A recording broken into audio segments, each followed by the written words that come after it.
Alléluia. Aujourd'hui, nous allons encore voir l'histoire d'une femme. Vous savez, j'aime parler des femmes. Et ça me fait du bien quand je vois les femmes œuvrer pour le Seigneur. Vous savez, la Bible dit dans le livre des psaumes, notre Dieu, l'Éternel Dieu, a dit une parole. Et c'est une armée de messagères. Alléluia. Là, la Bible n'a pas parlé de messagers. La Bible a parlé de messagères. Les messagères de la bonne nouvelle, la Bible dit c'est toute une armée.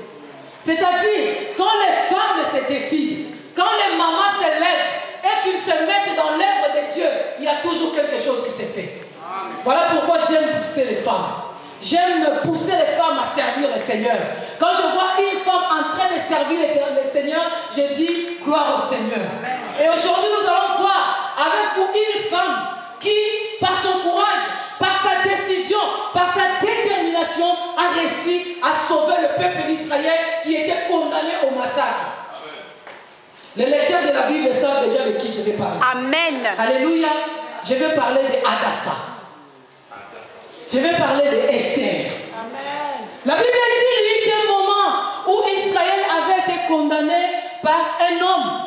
C'était même pas le roi, c'était un homme qui voulait tous les honneurs, qui voulait que les gens se prosternent devant lui, qu'il voulait avoir la gloire, alors qu'il ne le méritait même pas en réalité.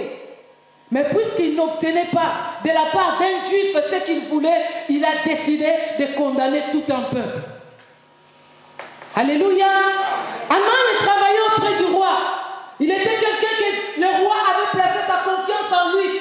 Il était un ennemi qui travaillait dans la gouvernance du peuple. Parce qu'à ce moment-là, l'Israël était en captivité en Babylone.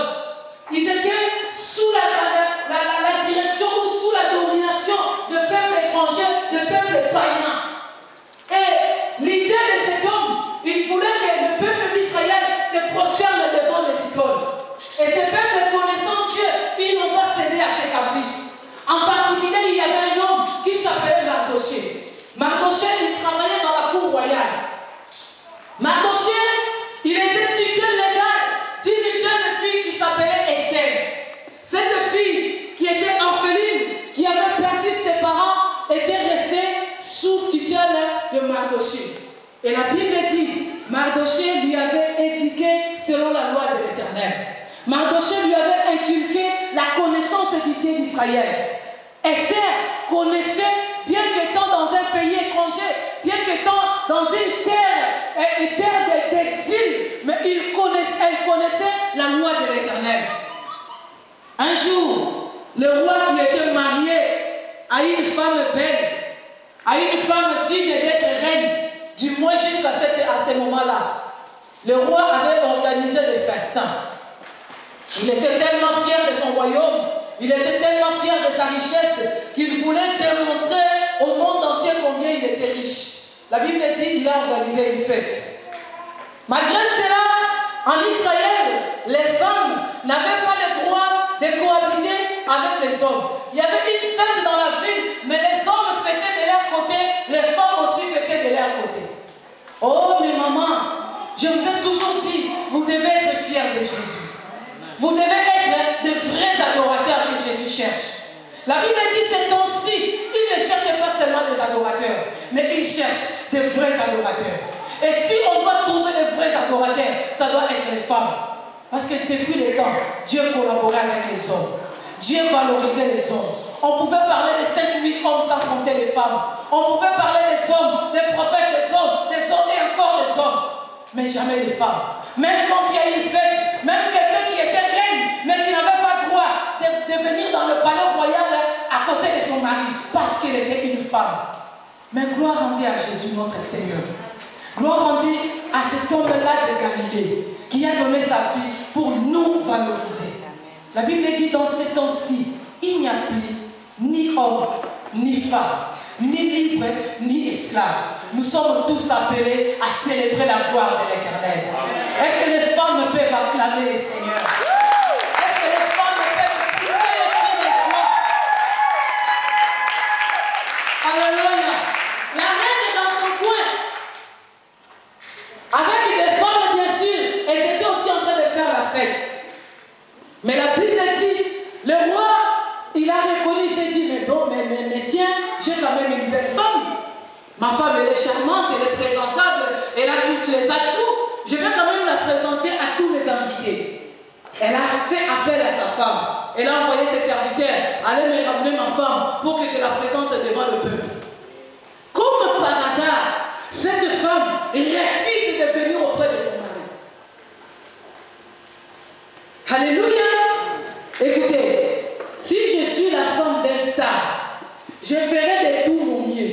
Même les gens qui n'ont pas besoin de le savoir, je vais quand même essayer de les faire savoir que c'est moi la femme du star. Alléluia. Vous vous imaginez, on est ici dans la ville, la femme du maire, prenons l'exemple simple, la femme du maire. Il y a eu une réunion, on a convoqué les habitants de Neuilly Plaisance. La femme du maire ne cherchera pas à aller rester derrière, les chaises de derrière, non. Elle voudra bien être à côté de son mari. Comme ça, tous les habitants de Neuilly Plaisance sauront que c'est celle-là la femme du maire. Les mamans, vous comprenez de quoi je parle, non? Hein? Toi, la femme d'elle. Et tu te retrouves dans un milieu où tu sais que mon mari il est influent dans ce milieu. En tout cas, tu vas le faire savoir d'une manière ou d'une autre. Même si ton monde te dit, écoutez, mais non, je suis quand même ta femme. Je suis ta femme. Mais curieusement, la femme du roi refuse de se présenter devant le roi, devant une multitude de gens. Tu veux que je te dise une chose?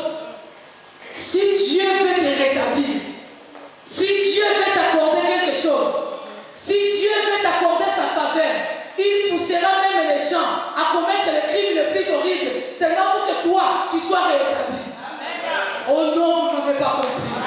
Oh non, vous ne m'avez pas compris. Je suis en train de dire, si Dieu veut que toi, tu deviens président de la République, il poussera François Hollande à commettre des crimes que lui-même ne se rendra pas compte.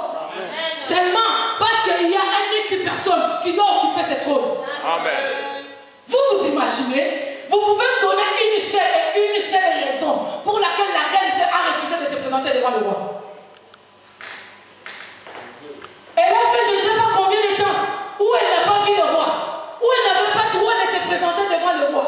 Et ce jour-là, elle a cette occasion-là, cette opportunité qui se présente. Et elle-même, elle était consciente. Après cette occasion-là, je ne sais pas ça va se représenter après combien de temps. Parce que c'était au roi de décider. Si ce jour-là, ça lui plaît de voir la reine, et il faut qu'une décret soit signé, que le peuple sache que le roi a convoqué la reine. Sinon, même la nuit, tu n'as pas le droit d'y aller. Même sur le lit conjugal, tu n'as pas le droit. Mais ce jour-là, en public, la reine qui refuse, allez dire à votre roi, je ne viens pas. Parce qu'en réalité, il y avait une étoile montante qui était en train de se préparer. Amen. Alléluia. Ce trône-là, bien qu'elle occupait, mais ce n'était pas son trône. C'était une trône réservée. Elle était là momentanément. Le temps étant arrivé. Je vous avais dit la dernière fois, quand un homme de Dieu dit quelque chose, Dieu a une corde au cou. Il peut faire de tout ce qu'il peut seulement pour accomplir cette parole. C'est comme ça, quand tu as quelque chose de réservé pour toi, si cette place-là, si ce poste-là dans l'entreprise, si cette place-là est pour toi, même s'il y a quelqu'un qui l'occupe maintenant, ne t'en fais pas. Toi, confie-toi seulement à l'Éternel. C'est à l'Éternel lui-même de s'arranger. C'est à l'Éternel lui-même d'endurcir les cœurs des gens. C'est à l'Éternel lui-même d'adoucir les cœurs des gens pour que ce poste-là te soit accordé. Pour que cette place-là, tu puisses finalement l'occuper. La reine Vasti a refusé d'aller voir le roi.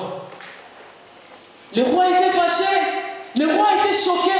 Et ses aînés lui disent, écoutez roi, si vous laissez passer cet incident, ça va entêter toutes les femmes du royaume. Aucune femme ne respectera plus son mari parce qu'elles prendront pour l'exemple la reine. Quand on parlera à nos femmes, elles nous diront la reine même, elle a fait cela.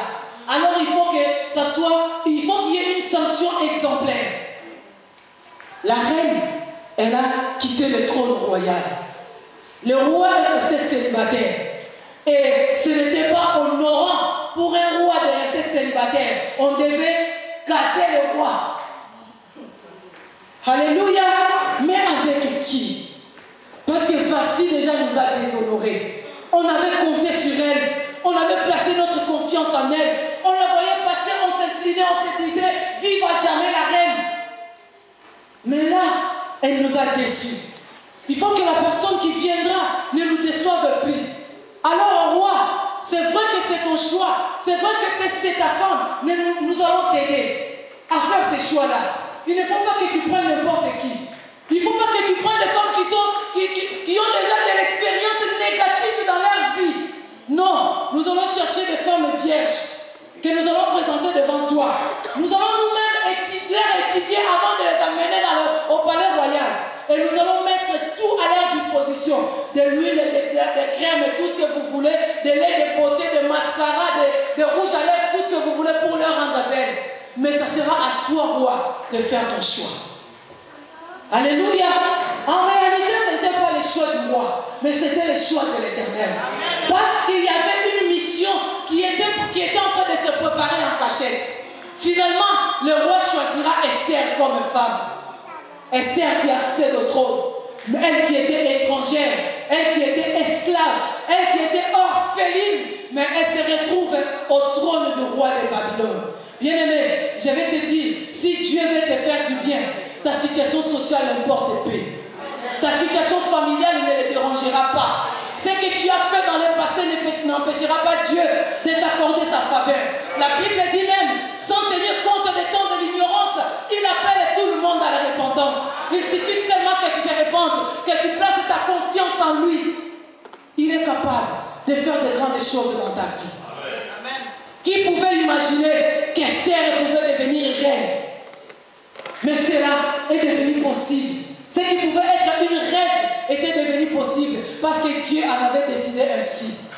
Bien-aimé, quel que soit ce que tu traverses aujourd'hui, quel que soit ce que les gens peuvent dire de toi, quelles que soient les condamnations qui peuvent peser sur toi, mais ce que Dieu a décidé pour ta vie finira par arriver. Alléluia. Esther devient la reine. Et Aman, dans sa malicité, il fait des complots. Il réussit à convaincre le roi que le peuple juif était un peuple menaçant, était un peuple dangereux, qu'on devait les exterminer. Et le roi, qui était influencé par Aman, à qui il avait placé sa confiance, il finit par signer un décret. Israël est condamné. La date était fixée. Et on avait dit aux Israélites, quand ce jour-là arrivera, s'il y a même un petit de 2 ans qui se présente devant toi pour te fouetter, tu n'as pas le droit de riposter. Tu n'as pas le droit de résister. Laissez-vous faire. Parce qu'on doit d'abord commencer par plier tous vos pieds. Après qu'on aura fini de plier tous vos pieds, on va vous exterminer. Israël était au courant. C'est comme aujourd'hui, quelqu'un qui est condamné à mort. Heureusement, dans notre pays, la France, la peine capitale n'existe plus. Mais dans le pays, particulièrement aux États-Unis, où la peine de mort est encore valable, s'il y a quelqu'un qui est reconnu coupable des crimes passibles et des condamnations à mort, il est condamné à mort et il sait, il se retrouve au couloir de la mort. Il attend le jour J pour être exécuté. C'était le cas d'Israël. Ils étaient au couloir de la mort, en attendant le jour J pour être exécuté. Et la Bible dit Mardoché, qui était l'oncle d'Esther, qui avait réussi à bien éduquer cette fille jusqu'à la mener au trône. Ce jour-là, quand il a entendu la nouvelle, nous allons lire un peu la Bible, s'il vous plaît. Lisons le livre d'Esther. Aujourd'hui, on va faire, essayons quand même de faire de longues lectures. On va essayer si on a du temps.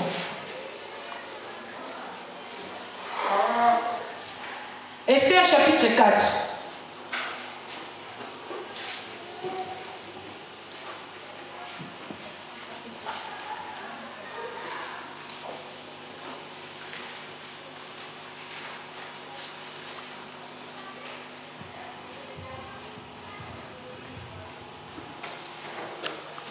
Chapitre 4, commence au verset 1. Je lis la parole du Seigneur. Amen. Lorsque Mardoché eut connaissance de tout ce qui se faisait, il déchira ses vêtements et prit le sac et la sonde pour aller dans la ville. Il poussait de grands cris amers Il parvint ainsi vis-à-vis de la concierge royale, car il était impossible de pénétrer dans la conciergerie royale habillée d'un sac. Dans chaque province, partout où parvenait l'ordre et l'édit du roi, il y eut un grand deuil chez les Juifs. Ils jeûnaient, pleuraient et se lamentaient beaucoup, se couchaient sur le sac et la cendre. Les jeunes servantes d'Esther et ses eunuques vinrent le lui rapporter et la reine en fut toute bouleversée. Elle envoya des vêtements pour en habiller Mardochée à la place du sac qu'il avait sur lui, mais il n'accepta pas. Alors Esther appela Hathach, l'un des eunuques que le roi avait commis à son service. Elle lui donna des ordres au sujet de Mardochée pour savoir de quoi il s'agissait et quelle en était la raison. Hathach sortit vers Mardochée sur la place de la ville vis-à-vis de la concierge royale. Mardochée lui rapporta tout ce qui lui arrivait, ainsi que le détail de l'argent que Haman avait promis de peser dans les coffres du roi pour qu'on fasse périr les Juifs. Il lui donna aussi une copie du texte de l'édit d'extermination qui avait été publié à Suse. Il la montrerait à Esther et lui ferait un rapport, en lui ordonnant d'aller chez le roi pour demander grâce et l'implorer en faveur de son peuple. Hathach vint rapporter à Esther les paroles de Mardochée. Esther dit à Hathach, en lui ordonnant de le rapporter à Mardochée: tous les serviteurs du roi, ainsi que le peuple de toutes les provinces royales, savent que quiconque, homme ou femme, se présente au roi dans la cour intérieure sans avoir été convoqué est mis à mort en vertu d'une loi, la même pour tous. Seul peut rester en vue celui à qui le roi tend son sceptre d'or. Or, moi, voilà 30 jours que je n'ai plus été invité à venir chez le roi. Amen. Continue, ma soeur. On rapporta les paroles d'Esther à Mardochée. Mardochée fit répondre à Esther: ne t'imagine pas, Majesté, que tu échapperas seul d'entre tous les Juifs. Car si tu continues à te taire en cette occasion, le soulagement et la libération des Juifs surgiront d'un autre côté, alors que toi et la maison de ton père vous périrez. D'ailleurs, qui sait si ce n'est pas pour une occasion comme celle-ci que tu es parvenu à la royauté. Alléluia. Amen. Merci, ma soeur. Mardochée, la Bible dit, ayant pris la nouvelle, elle s'est vêtue d'un sac. Elle a mis du cendre sur son corps. La Bible dit, elle est venue jusqu'à l'entrée du palais royal. Or, c'était interdit. Il ne pouvait pas se retrouver là, dans cette tenue-là. Mais elle était tellement choquée, tellement bouleversée, qu'il cherchait une solution, n'importe comment, il ne savait plus quoi faire. Arrivé là-bas, c'était un scandale. Tout de suite, Esther a appris la nouvelle. On ne comprend pas, ton oncle est en train de blasphémer la loi. Il est là devant l'entrée de la porte royale, habillé en sac et du sang. Esther qui dit, il prend les vêtements, il donne les vêtements à ses serviteurs. Allez lui donner de ses vêtements. Il va lui créer des histoires. On amène les vêtements à Mardochée. Mardochée dit non. Je ne mettrai pas ces vêtements-là. Comme David pouvait dire, pour l'amour de Sion, je ne mettrai pas. Pour la délivrance d'Israël, je ne donnerai ni sommeil à mes yeux, ni assouplissement à mes paupières, jusqu'à ce que je vois la délivrance d'Israël apparaître comme de l'aurore. Mardochée dit non. Tant que je suis condamné avec mon peuple, je ne mettrai pas de vêtements. Esther qui se compte, qui dit, mais demandez-lui qu'il me raconte un peu qu'est-ce qui se passe. Parce que dans le palais royal, elle ne se rendait compte de rien. Elle ne savait pas ce qui se disait à l'extérieur. La Bible dit, et Mardochée, il a pris même les copies du décret qui a été signé par le roi, comme quoi les Juifs allaient être exterminés. Il prend la copie, il leur dit, dites à Esther que nous sommes condamnés à mourir. Il a plaidé notre cause auprès du roi. Esther qui dit, mais non, Mardochée, tu me demandes là une mission impossible. Je n'ai pas droit.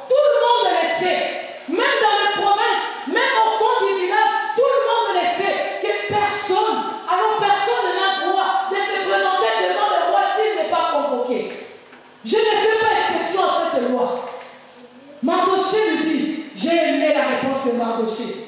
J'ai aimé l'attitude de Mardochée. Un homme de foi, un homme qui savait discerner les temps, qui savait discerner, saisir les occasions et les opportunités. Elle fait dire à la reine Esther, ne t'imagine pas, parce que tu es juif, cette loi, ces décrets condamnent tous les juifs à être exterminés. Ne t'imagine pas que tu vas échapper parce que tu te retrouves dans le palais royal. Ne t'imagine pas. Étant juif, tu périras aussi. Tu mourras aussi avec d'autres juifs. Ne t'imagine pas que le palais royal